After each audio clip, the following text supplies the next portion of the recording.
Hey friends, welcome back to my channel. My name is Sydney. I am so excited to have you here with me as we do another reading vlog. This one, as you can tell, will be featuring the new Crescent City book, which is House of Flame and Shadow. I am so excited. This is book 3 in the Crescent City series, and this vlog will be spoiler free unless otherwise specified, and I will give warnings way ahead in advance if there is any portion that I want to do a spoilery chat. I might just do a spoilery chat at the end of the video as well, so keep that in mind. You are safe to watch unless otherwise directed. But hi, welcome back.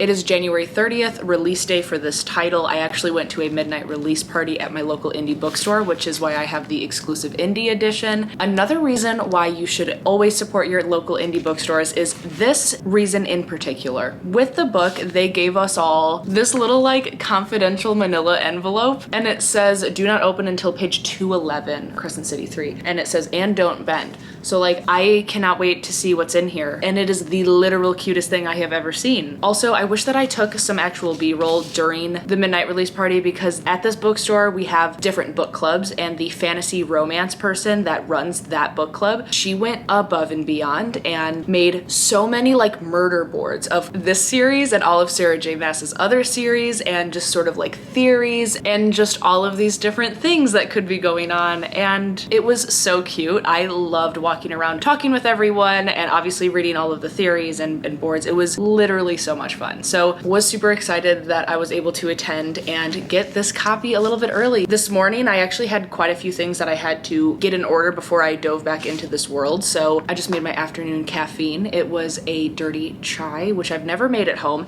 and I think it turned out okay. I think I needed to add a little bit more milk or maybe a little liquid sweetener. I don't really know. It tastes good, but I think I could do better. We're gonna live and learn with this. But I had to finish a book club pick for my Patreon this morning, and I did a couple like office things. Like I'm planning this next month's content and getting data together because I'm doing another couple big video projects that I'm really excited about. So I was getting all that in order, getting a couple orders ready so that I can have the books for said videos, especially for filming my next Spin the Bottle TBR. And now we're ready. We are ready to dive in. I have finished my House of Sky and Breath update. I specifically watched Carey Can Read's video because it was so in-depth. I know Back in the Books has a really good one as well, but I'm someone who like, I need every ounce of detail. So I watched Carey's video, I took notes. I feel like I'm pretty up to speed. So I'm ready. I'm ready to go in. And also I just realized I just like have been talking and not addressing the fact that I have pink purpley hair now. Yes, this did happen at 10 p.m. the other day. Is it a cry for help? Am I okay? I don't know. You know, I like it, but it was definitely a 10 p.m. decision where I was like, I have this watercolor shampoo and I'm gonna do it.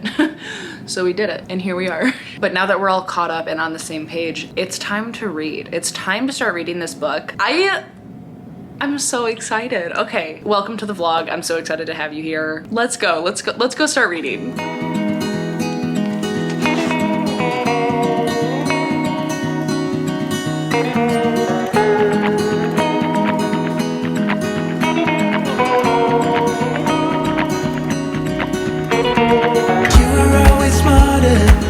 Hi, hello. I have made it to chapter 19, and that is page 192. We're getting close to the time that I can open up that like exclusive confidential envelope that my indie bookstore gave to all of us. And since they gave that to us, I'm just assuming that something big is going to happen. I mean, things are picking up. Things have been happening, you know what I'm saying? But I wanted to kind of come and update you before I was able to open up said envelope. And I wanted to sort of make an addendum to the spoilery and non-spoilery sort of discussion that I was mentioning. I think what I'm going to do is just have a spoilery chat at the very end of this video. I couldn't figure out how to talk about this book without spoiling the whole series, and I was talking with my patrons about it because I want to keep this video as accessible to all as possible. But honestly, there are so many things, even just like the characters, that I need to be able to talk about in this video, but they would still be considered spoilers. So this is what we landed on. This video is spoiler free for Crescent City 3, House of Flame and Shadow. Now, this video will have spoilers for Crescent City 1 and Crescent City 2. So if you are caught up to this book and you have read the final plot twist of House of Sky and Breath, you are safe to watch this. But if you have not yet finished House of Sky and Breath and you don't know anything and you don't want to be spoiled, don't watch this. You might want to click away, and I will give you some time to do so, okay? While you're clicking away, let's be real.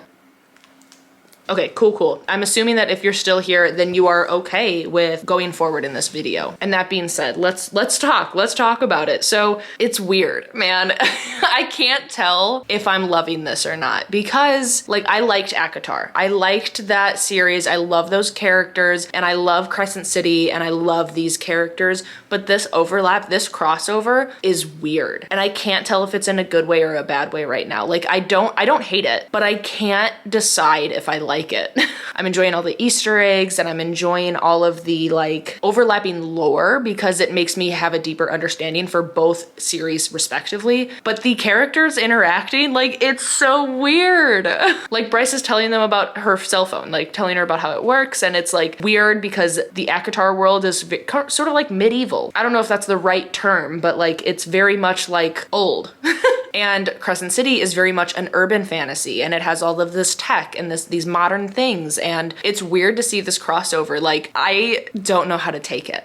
The point of view switches in this story is also kind of jarring at times. Like in the middle of chapters, we'll just go back and forth from being in the ACOTAR world to being back in Midgard. I feel like normally in books, there will be like a chapter break. And at that break, we'll either switch point of views or we would switch from the Crescent City world to the ACOTAR world, but it's doing that in the middle of chapters and it's going back and forth in the middle of chapters, which I don't hate, but it is a little bit weird because there's not really a consistency. It'll switch in between the worlds in the middle of chapters, but then sometimes at the end of a chapter, the next chapter will start off exactly where that last sentence left off in the same world, in the same point of view. Like it's broken up weird. I don't really understand the reasoning behind that. Like I feel like the chapter breaks could be a little bit different and maybe she doesn't want to be consistent. Maybe that's like the point. She just wants it to be a chaotic story and that's what we're getting and that's all well and good, but I do appreciate some consistency sometimes and it's just a little bit wild. And I'm really glad that I finished all of her other books up until this point so that I can have like maximum enjoyment here because I'm a big Easter egg girly. Like I live for them.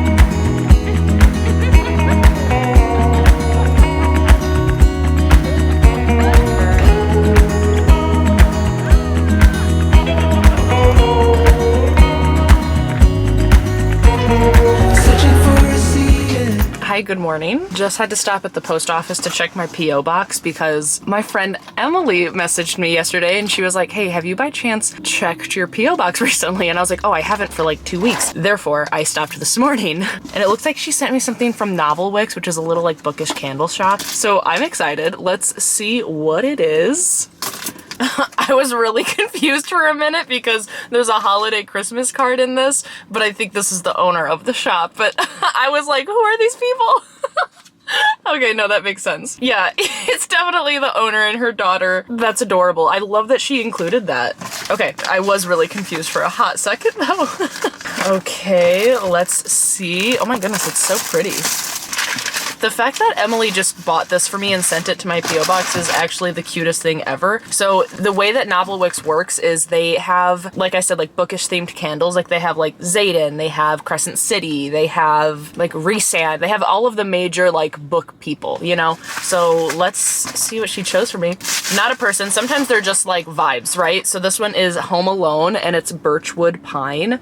It's obviously the like Christmas tree edition version candle thing. Oh, and it smells like a Christmas tree. It always has a lot of like glitter on the top and once you burn it, it like gets incorporated into the actual candle. It's really pretty. Oh, it smells so good. Sometimes I feel like in the past Novel Wicks that I've gotten have been like really overpowering and pine can be really easily overdone, but this is actually really pleasant. I'm actually really pleasantly surprised. Oh, that's so nice. Thank you so much, Emily. That's so sweet of you. I love a candle. I constantly have one burning. I'll link Emily's Instagram down below because she's honestly incredible. Her Instagram is one of my favorites to follow, so I will link her down below. In other news, what we're doing today is we're in the car, obviously, because we are going to meet my mom for lunch. So we're driving a couple hours today, meaning we're going to be listening to audiobooks. And here's the thing. I'm on page like 200, so I'm 11 pages away from being able to open up this like confidential envelope. Are we all surprised that I'm taking like my time with this book? We should be. And here's why. Because listen, last year when Crescent City 2, House of Sky and Breath came out, I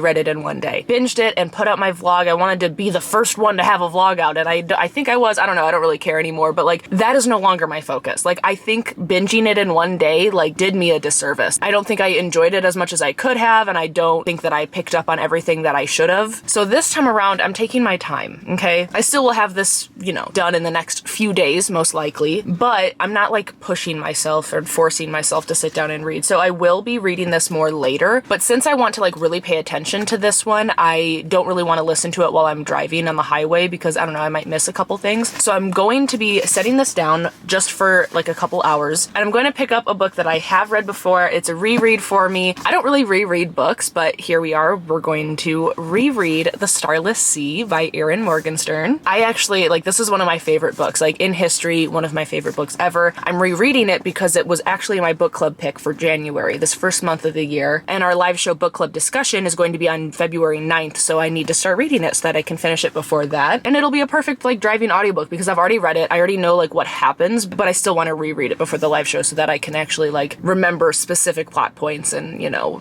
be back in the atmosphere and everything. Like I love this book, so I'm excited to reread it. Actually, I was flipping through last night and I'm excited to be back in this world. I'm also looking forward to reading this at a different time in my life because when I did read this, I was actually going through something really freaking traumatic and I want to have another association with it. You know what I'm saying? So I'm looking forward to that. We're gonna start that as soon as we start driving here in a moment. But yeah, thank you again so much, Emily, for sending me that candle. I'm really excited about it, and I'm really excited to start this reread. So let's go. Okay, so I just got to where I'm meeting my mom for lunch. She's almost here, but apparently this candle is not from Emily. I messaged her and asked like, hey, did you send a Novel Wicks candle? And she was like, no.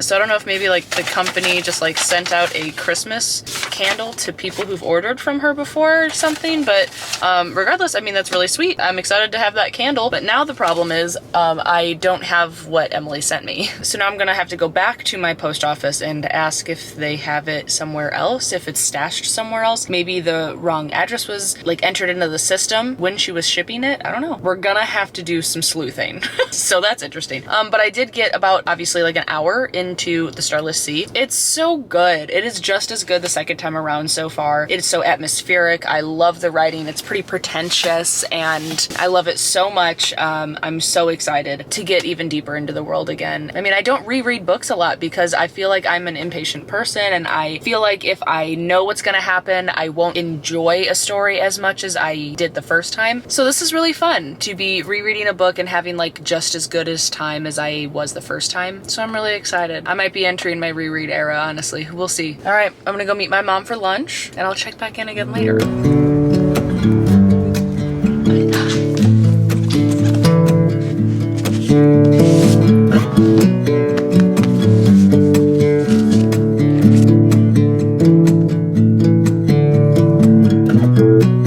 I'll let you go, just need some time. Okay, so I'll tell you what is in this confidential little envelope or whatever. Just kidding. Even though I don't think that it's technically a spoiler, I want to err on the side of caution. So first thing during the spoilery section chat at the end of this video, I will disclose what is in this confidential envelope. But yeah, it gave me a good laugh. It's really cute. Wow, what a time to be alive. I know now you'll never change your mind for something that matters to me.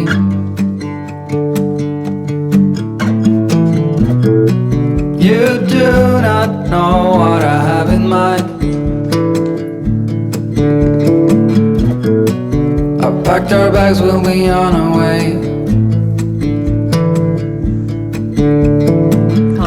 Made it to chapter 79. I'm almost there, and I wanted to come chat with you before I actually read the remaining part of this book because I can tell that it's reaching the Sarah J. Maas climax, which is the last 200 pages-ish are just nothing but action. I pretty much read all day yesterday, and now today I woke up, I worked out, and kind of cleaned the whole house a little bit, showered, and now here we are ready to sit and finish this book. The biggest thing that I kind of want to touch on in this spoiler-free section is that I know that Sarah J. Maas is always talked about as having having like really horrible info dumping scenes, and I honestly, personally, have never really noticed it until this book. The sheer amount of information that we got so many different times in certain chapters was just absolutely overwhelming.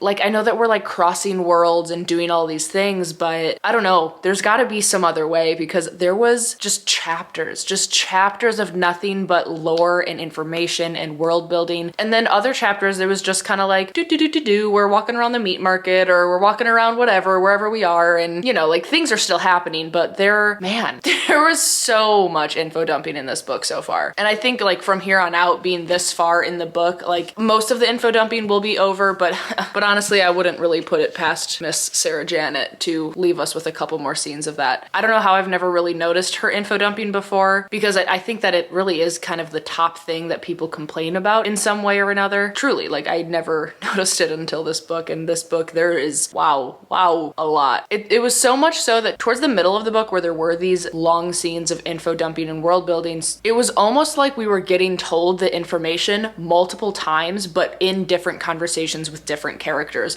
So not only were we world building, info dumping, whatever you want to call it, in such detail, but like some of it was also just over explained and or explained more than once. And does that make me understand it more? I don't know, maybe, but I do think that there were multiple conversations that could have been, I don't know, combined or changed so that it was a little bit more concise. And because of these things, I do think that there's been some pacing issues with me, at least. From the middle point on, I've been pretty intrigued, but the first half of the book in particular, I feel like had some pacing issues with all the different point of views we were following, and just the weird breaks within the chapters that I already talked about, like taking me out of the story, putting me in a new place, and then bringing me right back like really soon after. Like, I don't know, it just didn't really make sense to me. But I will say, from the halfway point up to where I currently am, I have been having a really good time. I feel like the action scenes are written pretty well. Like, I'm on the edge of my seat, really excited to keep turning the page. And there's a couple more things. All right, I had a lot to say in this update.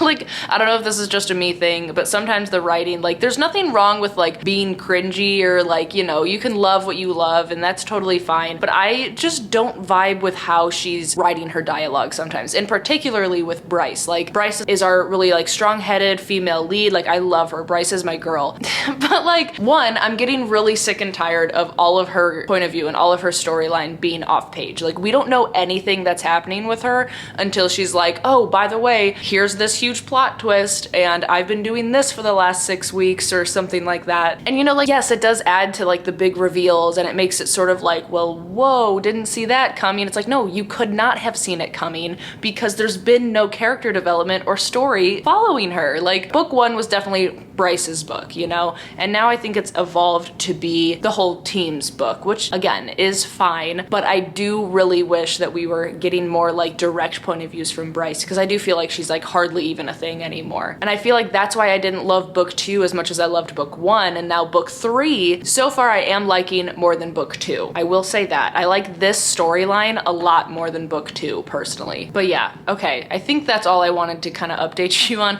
I had a lot of emotions and feelings that I needed to get out. So I'm gonna fill up my water. We're going to hydrate and finish this book. I think I should be able to finish this and update you today, in the same day. So let's do it. Let's finish House of Flame and Shadow. It's a little bit bittersweet. I feel like I've been waiting for this book for a while.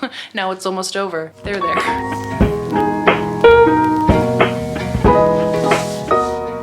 What do I do now? It is done. I have finished House of Flame and Shadow. Maybe I should have gotten some thoughts together before I turned on the camera, but I did not. Okay, this is still the spoiler-free portion. So a couple final thoughts of House of Flame and Shadow before I get into a couple spoilery things. I don't even know what those will be, but we're gonna get through it together. First of all, I planned on, like, after my hair dried to, like, you know, kind of get myself together a little bit more and then come back and like look nice for the final update, but not happening. I just don't feel like it. It's 5 p.m. I don't want to put on makeup at 5 p.m. First and foremost, I do thoroughly stand by my thoughts earlier that the first half of the book was just, like I said, a little bit too info dumpy, a little bit hard to keep track of all the point of view switches, and it just felt like the pacing just wasn't as good as it could have been. And again, I'm not saying that like I know better than Sarah J Maas, but I do kind of think that my enjoyment would have been a little bit more heightened if she did fewer point of view switches. Like, I can build up my own anticipation to come back to a certain situation or certain point of view and remember enough of what's happening when we eventually get get back to it. You know, like there were so many point of view switches that I was just getting taken out of too many situations at one given time. You know, that's my biggest problem with the writing in the first half of the book. The second half, like, I think that the book was really solid. It got better as it went on. I really did like some of the new point of views we got in this book, especially Ethan. And I'll just end that comment there because I don't want to spoil anything for you, but his point of view was one of my favorites. Of course, I loved following Rune and got some glimpses into Hunt and, you know, a couple other people. And I did really like the ending of the book. Now, I feel really like fond of this book right now, and I have to remind myself of the things that I really was having issues with, because right now I kind of have rose-colored glasses on since I'm feeling really like happy and fulfilled and, you know, still uneasy about, you know, how it all went. But ultimately, like at the end of this book, I feel good, which is great. But keep in mind everything I said in the previous clip with like the issues I was having, those all are still very valid. But right now, like, you know, I'm feeling good. I think I would give this a 4 out of 5. House of Earth and Blood was easy 5 out of 5. Like that's one of my favorite books ever. House of Sky and Breath, I think, is a 3. And then now this one is a 4. So maybe it's like second book syndrome and now it's coming back up. I don't know. There's just something about the rebellion in the book too that I just wasn't really vibing with. Like there was something about just the plot, the storyline within that book that I just didn't love entirely. But again, towards the end of that book, it started getting better. Like she definitely has a formula and she sticks to it. But okay, we're gonna move into the spoilery section. Are we ready? First and foremost, I know you guys are probably really wondering what's in the little confidential envelope. I actually showed it in that clip, but I had to do that little voiceover, you know, because even though it's not technically a spoiler, I didn't want someone to be like, well, it kind of insinuates that something's going on. And it's like, it totally does. But as you know, in Crescent City 1, the quote was "light it up," right? So it says to not open until page 211. And if you remember, that was the scene where Baxian had to bite off Rune's hand in order to try to escape. And my local indie bookstore wanted to, you know, commemorate the insane scene that was that scene. And they made little prints of, it says "bite it up" instead of "light it up," obviously with a hand leaking blood and shit. I think it's so hilarious and was definitely a pleasant surprise when I opened it up. Furthermore, let's just chit chat a little bit. The first thing I kind of want to just say is that I actually could see this being the final book. I don't think it is, but like I would be content if this was the final book because the ending of the actual main plot really kind of tied up nicely. Like I feel really solid and good about where everyone's at, especially, you know, Bryce and Hunt. This is a great little ending for them and Midgard as it is. But there are definitely loose ends. Like at the very end, we found that Therian now finds Ariadne, I think within the meat market or at least near the Viper Queen's hold. So that chapter ended off there. Like that was all we got. So obviously there are storylines or point of views that are not tied up completely, even though the grand picture of the plot definitely got tied up. You know what I'm saying? So I don't know if maybe that like him seeing Ariadne was just like, oh, there she is, she's okay. And you know, like maybe it's just insinuated that like everything's gonna be fine, which could be the case. But I do know that in interviews, it's been insinuated that there's like one more Crescent City book, and I don't know what the truth is, you know. But with how this ended, I really could see this being it. I wonder if on Goodreads there's like a placeholder for 4th book. Let me see, because that would just answer the question, wouldn't it? Okay, there's nothing on Goodreads yet, so that doesn't mean that it can't just randomly show up, but I don't know, we'll see. Couple character things that I just wanted to sort of mention. I already talked about Bryce and how just I wish that she was more on page with her development and like things that she was doing for the plot. Hunt, you know, Hunt is my boy. I love him. Loved that we got to be inside of Rune's head a little bit more. And Lydia was surprising. Being in her point of view was complicated, obviously, because she's a complicated character. Kind of like you're rooting for her, but you also know that she was such a piece of shit before this book. And I know like retroactively knowing that she was sort of working with the rebellion and, you know, doing small parts here and there.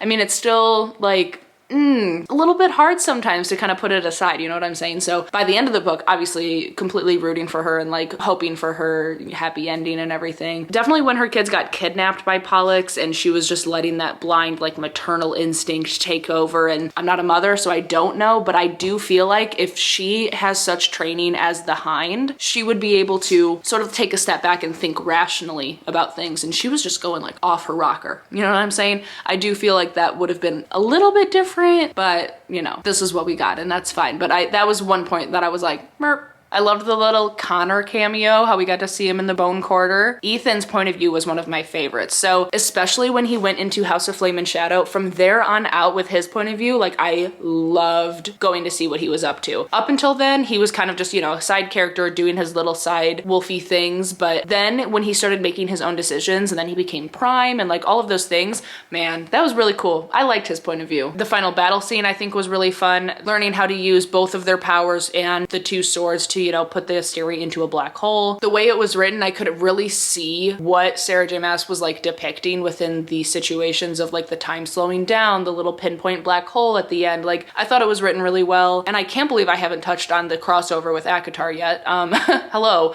that is a huge part of this. I wish we got Rhysand more. I'm surprised we didn't even see Feyre or anyone. Like it was really just Nesta and Cassian. Like Rune was in the beginning and I loved that. But then it was just Nesta and Cassian, which again is fine. I was just kind of expecting a little bit more character crossover, I guess. But I liked seeing Nesta and Cassian for sure. Their involvement was interesting with the mask. And even though, okay, the mask in ACOTAR, I feel like was way more deadly to the wielder than it was in this Crescent City book. That is one thing that I feel like was a little bit inconsistent. Like Nesta really struggled with, you know, almost giving into the mask. Maybe Bryce as a fae, I don't know, is more powerful than Nesta and she can control it a little bit more. Maybe since she has like Thea's line or whatever inside her, she has a little bit more like ruling power. I don't know, these are theories. So if that's the case, then cool. But if not, then inconsistent perhaps, mayhaps. Here's Juno. I know you've seen Sammy a lot recently, but here's Juno. She's still here. She's still being cute. My little voids. She's only here because it's dinner time soon and she's starting to beg. But I think that's it.